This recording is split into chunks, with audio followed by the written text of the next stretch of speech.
جو طلاق، عدت، ازواجی معاملات کے تناسب میں حدود اللہ کا بیان شروع ہوا ہے۔ اب اس آیت میں دو پہلو ہیں رکاوٹ ہیں۔ ایک رکاوٹ، اور دونوں ہمارے معاشرے میں پائی جائے۔ ایک تو رکاوٹ کا پہلو یہ ہے کہ اگر شوہر نے طلاق ایک احسن دی، جس کو طلاق سنت کہتے ہیں، جس کا بیان کر چکا، وہ ایک طلاق ہوتی کو آگے بڑھنے سے، نکاح کرنے سے، کسی بھی فرض ثانی سے روکے گا، گویا وہ اللہ کے قانون میں مداخلت کرے، کیونکہ اللہ کا یہ قانون ہے کہ وہ رشتہ آگے کر سکتی ہے۔ اللہ فرماتا ہے یہ امن پاکی کا باعث ہے، تمہارا نکاح نہیں ہوا تم کسی اور سے نکاح کر لو، اور اس خاتون کو کسی اور سے کرنے دو، تاکہ نہ تم غلط سوچو نہ وہ غلط سوچے، دونوں درست طریقے سے اپنی زندگیوں کو آگے بڑھاؤ۔ تو بقرہ کی 30ویں رکوع کا خلاصہ اور اس کا مطالعہ انشاءاللہ کریں گے، جو دوسرے پارے کا 14واں رکوع بنتا ہے۔ اللہ کے فضل و کرم سے ہمارا دوسرا پارہ بھی اختتام میں پہنچنے والا ہے۔ اس میں 232 آیت نمبر سورہ بقرہ میں 232 سے 235 تک یہ آیات ہیں، اور اس کا جو مرکزی مضمون ہے آپ لوگوں کو اب تو ہیں یاد ہے رکھیں کہ ہم ہر رکوع کا ایک مرکزی موضوع تعین کرتے ہیں، اس کی روشنی میں اس کا مطالعہ کرتے ہیں۔ تو اس رکوع کا جو سورہ بقرہ کا 30واں رکوع ہے، مرکزی مضمون ہے وہ ہے حدود اللہ کی پاسداری کے بغیر تقویٰ کا کوئی تصور نہیں۔ یہ 30ویں رکوع کا مستقل موضوع چل رہا ہے، اس سے پہلے 2 رکوع اس موضوع پر گزر چکے ہیں۔ یعنی ایک تسلسل ہے جو طلاق، عدت، ازواجی معاملات کے تناسب میں حدود اللہ کا بیان شروع ہوا ہے، اور وہ یہ تیسرا رکوع ہے اس سے گزر رہا ہے۔ اس رکوع میں حدود اللہ کے 3 پہلوؤں کا ذکر ہے۔ ان میں بڑے اہم پہلو ہیں، جس طرح آپ کو پتہ ہے کہ ہم ہر چیز کو ذکر کر کے ڈسکس کر کے اس کا پھر اپنی سوسائٹل امپلیمنٹیشن جو ہمارے معاشرے میں اس کا انتباہ ہم دیکھتے ہیں۔ تو پہلا جو حکم اس میں نظر آیا ہے، اس میں بیان کیا کہ اس رکوع میں وہ ہے عدت کے بعد نکاح سے منع نہ کرنا۔ آپ اندازہ کیجیے، یعنی جب ایک عورت ہے، کسی کے ساتھ نکاح ہوا، نکاح نہیں ہو سکا، طلاق ہو گئی، کوئی بھی صورت ہو طلاق کی، مرد نے طلاق دے دی، عورت نے خلا لے دیا، یا مفتی نے نکاح کو فسخ کر دیا کہ نکاح ممکن نہیں تھا، ہو نہیں سکتا تھا، انہوں نے کر دیا، کوئی بھی صورت طلاق ہوگی کا بڑا طلاق ہو۔ اس پس منظر میں قرآن نے یہ بات بیان کی ہے، وَإِذَا طَلَّقْتُمُ النِّسَاءَ فَبَلَغْنَ أَجَلَهُنَّ فَلَا تَعْضُلُوهُنَّ أَن يَنكِحْنَ أَزْوَاجَهُنَّ، کہ جب تم کسی عورت کو چھوڑ دو تو پھر اس کے چھوڑ جانے کے بعد اب اس کے ساتھ شرع کوئی تعلق نہیں رہا، وہ عام عورت ہے، غیر محرم، اس کے کسی معاملے میں مداخلت نہ کرو۔ ہم ایسے بہت سارے معاملے اپنے معاشرے میں دیکھتے ہیں، قرآن نے فرمایا کہ کسی معاملے میں مداخلت نہ کرو، جب طلاق کو اور عدت پوری کو پہنچ چکے ہو تو شرعی دستور کے مطابق وہ جہاں چاہیں رضامندی کے ساتھ اپنی زندگی کو آگے بڑھا سکتی ہیں، نکاح کر سکتی ہیں، تم رکاوٹ نہ کرو۔ اب اس آیت میں 2 پہلو ہیں رکاوٹ میں۔ ایک رکاوٹ، اور دونوں ہمارے معاشرے میں پائی جائے۔ ایک تو رکاوٹ کا پہلو یہ ہے کہ اگر شوہر نے طلاق ایک احسن دی، جس کو طلاق سنت کہتے ہیں، جس کا بیان کر چکا، وہ ایک طلاق ہوتی اور چھوڑ دیا، اس کے بعد دوران عدت تو ویسے ہی رجوع ہو سکتا ہے، وہ رجیع ہوتی ہے، اور اگر بالفرض عدت بھی گزر گئی، 10 سال گزر گئے، تو محض نکاح کر کے وہ دوبارہ رجوع کر سکتے۔ تو پہلی رکاوٹ رشتے دار ڈالتے ہیں کہ ایک دفعہ اگر طلاق ہو گئی اور دوبارہ میاں بیوی اگر سیٹلمنٹ کرنا چاہیں تو وہ رکاوٹ ڈالتے ہیں۔ تو قرآن نے کہا کوئی رکاوٹ نہ ڈالیں اس عورت کے رستے میں، اگر وہ بے شک پچھلے شوہر کے ساتھ دوبارہ رہنا چاہتی ہو، شرعی ثواب نہیں ہوگا۔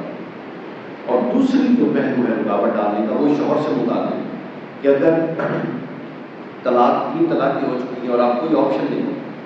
اور آپ وہ ایویں مفت میں غیرت کا مسئلہ بنا رہے کہ میں کسی اور کے ساتھ اس کی شادی نہیں کروں گا، نکاح نہیں ہوگا، قرآن مجید نے اس سے روکا، فرمایا کہ ہر ایک کا حق ہے کہ وہ اپنی زندگی کو آگے بڑھائے۔ اب جب تمہارا نکاح نہیں ہو سکا، سپریشن ہو گئی، تو بس اب رکاوٹ مت کھڑی کرو کہ وہ آگے نکاح نہ کرے۔ ہمارے یہاں یہ ہوتا ہے، میں کچھ عرصہ پہلے آرٹیکل پڑھ رہا تھا، تو ایک حادثہ ہوا تھا کسی پاکستان کے شہر، وہ حادثہ یہ ہوا کہ جو عورت کی اس کی طلاق ہو گئی وہ آگے کے نکاح کر رہی تھی، تو وہ جو پچھلا شوہر تھا، اب ظاہر ہے میاں بیوی کا تعلق تھا، تو وہ عجیب و غریب سی تصاویر اس کو بھیجتا تھا جس کی طرف رشتہ ہو۔ کتنی ناجائز بات ہے۔ قرآن مجید نے کہا کہ جب سپریشن ہو جائے تو ایک دوسرے کے راز مت کھولو، حیا کرو، تم ایک دوسرے کے پہلو جوڑ چکے ہو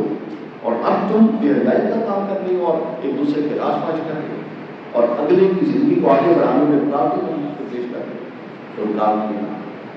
پہلا جو یہاں پر حدود اللہ، اور اس کو اللہ نے اپنی حد قرار دیا کہ جو شخص طلاق کے بعد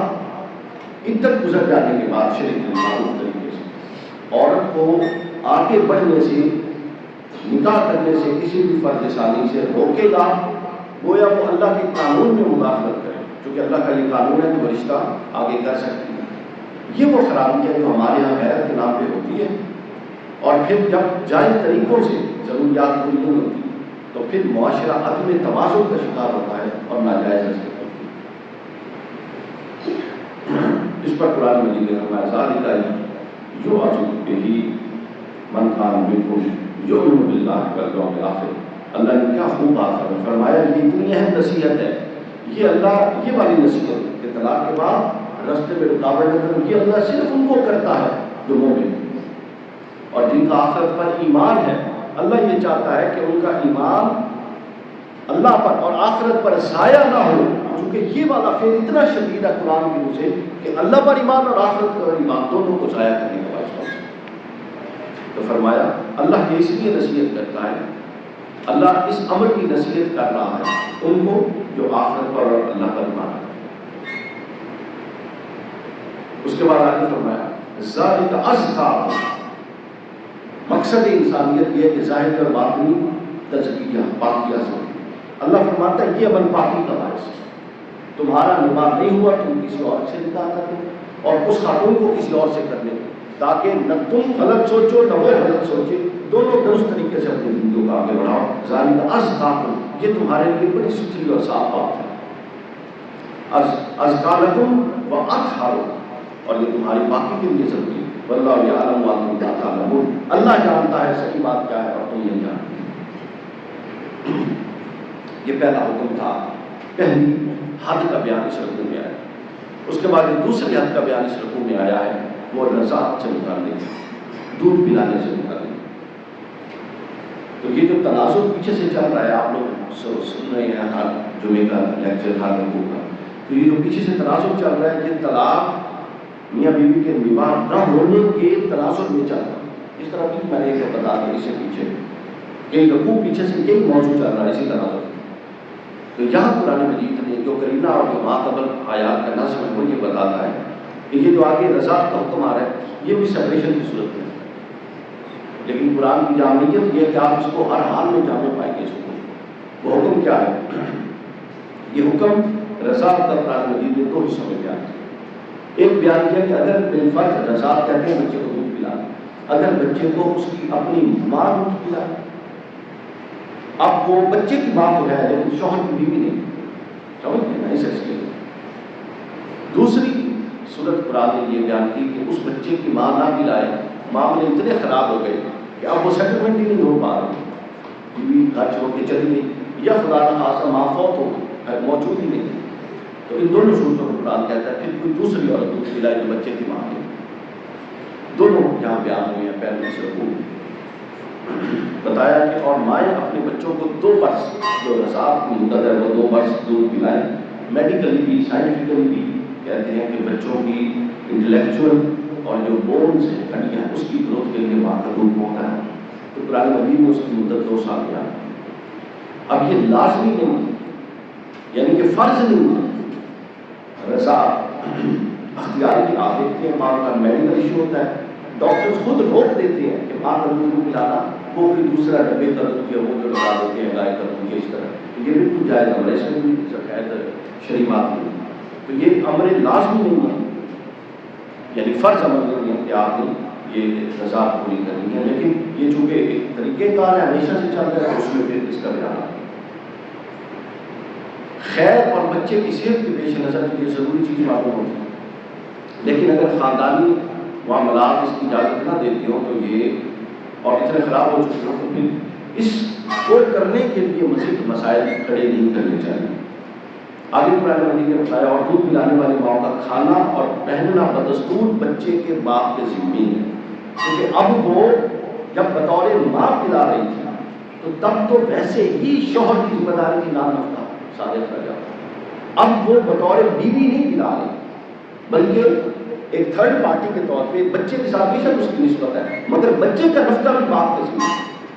تو لہٰذا اس تناسب سے وہ دودھ پلائے گی تو باپ کو چاہیے کہ اس کو اس کا معاوضہ اور اجرت دے اور ایک مناسب رقم اس سے طے کر جتنا عرصہ کہ وہ دودھ پلا رہے تاکہ کسی پر کوئی بھی ایک دوسرے پر بوجھ نہ بنے۔ آگے فرمایا ہاں پھر اس میں ایک آپشن یہ ہے یعنی کہ خود اس قرینے سے ظاہر ہوتا ہے کہ اگر کوئی عورت مالدار ہے اس کو حاجت نہیں ہے پیسے کی تو وہ فری میں پلا سکتی ہے، اس میں حاجت نہیں۔ قرآن نے فرمایا لا تکلف نفس الا وسعها، اللہ کسی جان کو اسے بڑھ کے تکلیف نہیں دیتا۔ اور آگے فرمایا اور نہ ماں کو اس کے بچے کی طرف سے تکلیف کو نقصان پہنچایا جائے اور نہ باپ کو اولاد کی طرف سے۔ ایسا نہ ہو کہ رضاعت کو معاملے کو اتنا پیچیدہ کر دیں آپ لوگ، جس طرح ہمارے معاشرے میں ہوتا ہے، اتنا پیچیدہ کر دیں کہ ماں اتنا زیادہ پیسہ ڈیمانڈ کرے، اتنے مسائل کھڑے کر دے باپ کے لیے جو کہ نیت کے ساتھ اچھی نیت کے ساتھ بچے سے چاہتا ہے کہ بچہ اپنی ماں کا، اور نہ باپ کو چاہیے کہ ماں کی خواہش ہے کہ بچہ میرا دودھ پیے، وہ اتنے مسائل کھڑے کرے اپنے میاں بیوی کی چپلس کی وجہ سے کہ وہ عورت اپنے بچے کو دودھ نہ پلا سکے۔ تو قرآن نے کہا دونوں کو حد اعتدال میں لینا، دونوں کو بچے کی نسبت سے یہ دیکھنا ہے کہ میری وجہ سے اس بچے کی ماں متاثر نہ ہو، اور ماں کو یہ دیکھنا ہے میری وجہ سے اس بچے کا باپ متاثر ہو۔ یہ معاملہ خوش اسلوبی سے نپٹانا ہے۔ قرآن مجید یہ کہتا ہے لا تضار والدۃ بوالدہا ولا مولود لہ بوالدہ، نہ والد کی طرف سے کوئی مسئلہ ماں کو پہنچے بچے کی رضاعت کے حوالے سے، اور نہ ماں کی طرف سے والد کو کوئی مسئلہ پہنچے بچے کی رضاعت کے حوالے سے۔ تو کم از کم اپنے لیے نہیں بن سکتی اور طلاق ہو گئی تو بچے کی رضاعت کے 2 سال اللہ فرماتا ہے خوش اسلوبی سے گزارو۔ اس کی آڑ میں یہ نہیں ہونا چاہیے کہ ماں کو ذلیل کیا جائے، اس کو تنگ کیا جائے کہ باپ کو غیر ضروری بوجھ ڈالا جائے۔ اسلام کے احکام سامنے بڑے سادہ ہیں، یہ ہم نے اپنی رسموں کو ڈال ڈال کے اس کو پیچیدہ کر شادی دیکھ لی، یعنی کیا تھی اور کیا بن گئی، فوت کی دیکھ لی، شادی میں اتنی رسمیں شامل ہو گئی لایا کے خرچے، اور چاہتے ہوئے بھی کوئی نہیں نکل سکتا اس کے اندر سے، اتنے چکر بند ہو گیا معاشرتی روایات۔ مرتے ہیں بندہ مر جاتا ہے دفنا کے آتے ہیں 400 بندہ اس کے گھر آ جاتا ہے یتیموں کا مال کھانے کہ روٹی کھا کے جا رہی ہے۔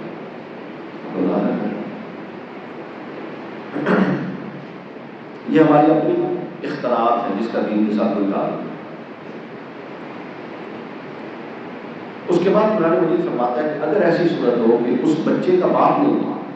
تو یہی حکم کہ مال نفقہ دینا یہ جو بھی اس کا وارث ہے اس کے ذمہ آ جائے رضاعت کے بعد۔ اور اگر اس بچے کی ماں نہیں ہو تو پھر قرآن فرماتا ہے کہ بہتر پھر یہ ہے کہ چونکہ ماں موجود نہیں تو کوئی اور عورت جو پیشہ خاندان میں قریبی ہو بچے کے ساتھ ایک طبی انس کی رکھتی ہو، بالکل برائی بھی نہ ہو، برائی بھی ہو سکتی ہے لیکن طبی انس رکھی تو وہ ترجیح ہے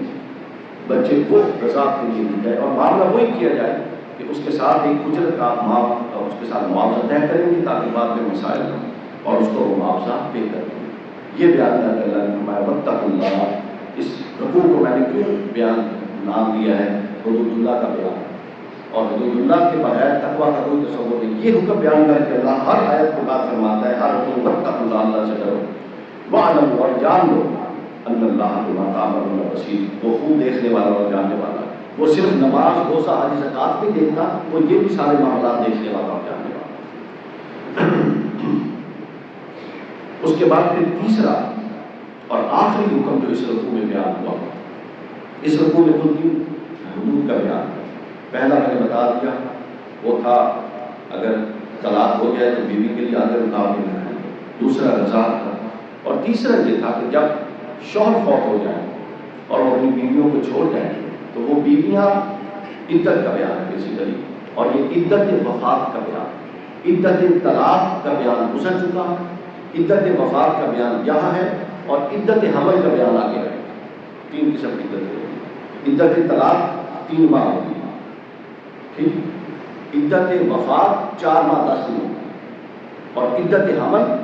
وضع حمل ہوتی ہے، یعنی شوہر فوت ہوا چاہے 4 دن بعد بچہ پیدا ہو جائے عدت حمل، اور شوہر ابھی فوت ہوا 8 ماہ بعد بچہ پیدا ہوا تو عدت 8 ماہ چلے، تو وہ وضع حمل عدت ہے۔ تو یہاں پر جس عدت کا بیان ہے وہ عدت وفات ہے جو 4 ماہ اور 10 دن۔ پھر آگے فرمایا فَإِذَا بَلَغْنَ أَجَلَهُنَّ فَلَا جُنَاحَ عَلَيْكُمْ، جب وہ اپنی عدت پوری کرنے کو آپ پہنچے تو پھر جو کچھ وہ شرعی دستور کے مطابق اپنے حق میں کریں تم پر اس معاملے میں کوئی مواخذہ نہیں۔ یہ اس کی ریپلیکیشن ہے جو پہلا اصول تھا کہ طلاق کے بعد روکو نا۔ اب قرآن کہہ رہا ہے اگر دوران عدت بھی کوئی شخص کسی عورت کے ساتھ نکاح کا ارادہ کرے تو یہ ناجائز نہیں ہے۔ پھر قرآن نے کہا کہ اگر اس کو اشارتاً اور کنایتاً پیغام بھی بھیج دے جو اشارے کی حد تک ہو، اور وہ اس لیے ہوتا کہ اس عورت کا ذہن بن جائے کہ عدت کے بعد میرے پاس جو اویلیبل آپشن ہے یہ بالکل شرعی جائز ہے، اویلیبل آپشن ہے، اس میں یہ بندہ انٹرسٹڈ، تو قرآن نے کہا اس میں بھی قرآن مجید کی نص کہہ رہے ہیں اس میں کوئی حد والی بات نہیں، مگر اس سے آگے مت پڑھو جب تک عدت مکمل نہیں ہو۔ اللہ اندازہ ہے، مگر اس سے آگے مت پڑھو۔ آگے قرآن کا وَلَٰكِنْ لَا تُعَاهِدُوهُنَّ سِرًّا،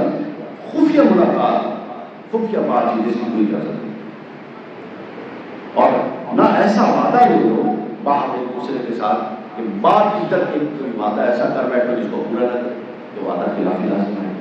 تو ایسا معاملہ کرنا درست نہیں۔ پھر آخر پہ فرمایا وَاعْلَمُوا أَنَّ اللَّهَ يَعْلَمُ مَا فِي أَنفُسِكُمْ، جان لو، کیا خوب بات ہے، جان لو کہ اللہ تمہارے دلوں کی بات جانتا ہے۔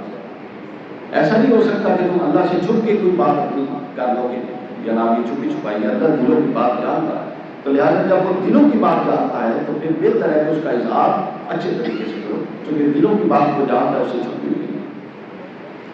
وَاعْلَمُوا أَنَّ اللَّهَ غَفُورٌ رَحِيمٌ، اور یہ بھی جان لو کہ اللہ بخشنے والا اور حکم والا